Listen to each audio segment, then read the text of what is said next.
જય દ્વારકાધીશ મિત્રો, સવારના વાગ્યા 7. હજી તો હું ઉઠ્યો છું. આજે મને જવાનું માતાજીના માંડવામાં. ઉઠીને પછી આપણે ડેઝીને ઉઠાડવા ગયા, પણ ડેઝી તો ઉઠે એમ નહોતી. હવે રાતે ડેઝી રહી ગઈ હતી. પછી થોડોક વાળ પ્રેમ કર્યો, મનાવવાની ટ્રાય કરી, પણ એ માને એમ તો હતી નહીં.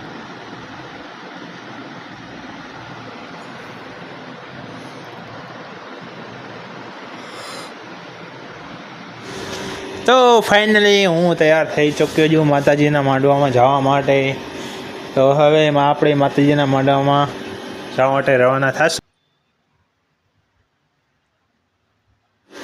તો હવે હું ઘરેથી નીકળી ગયો છું ત્યાં જવા માટે. જવાનું હતું મોરબી, તો પછી હું જઈ રહ્યો છું.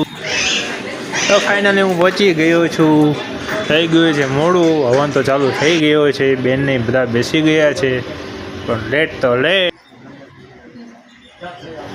થોડીક વાર હવનમાં બેસીને પછી આપણે રસોઈ રૂમમાં ગયા. ત્યાં જોયું રસોઈ ચાલે છે કે નહીં, કેવીક ચાલે છે રસોઈ તે જોયું. ત્યાં રસોઈ કામમાં જોતા હતા, ત્યાં પછી ઓર્ડર આવ્યો કે શ્રીખંડ લેવા જવાના હજી બાકી છે. પછી અમે શ્રીખંડ લેવા જવા નીકળી ગયા.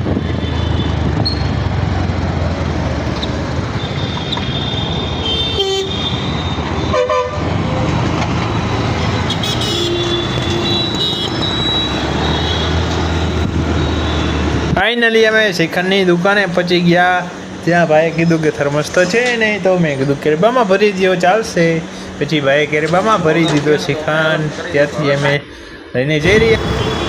ત્યાંથી અમે નીકળી ગયા. પછી શ્રીખંડ લઈને અમે જઈ રહ્યા હતા. ત્યાં રસ્તામાં તમે જોઈ શકો છો કેવડું કેરબો પડી જવું પડે છે.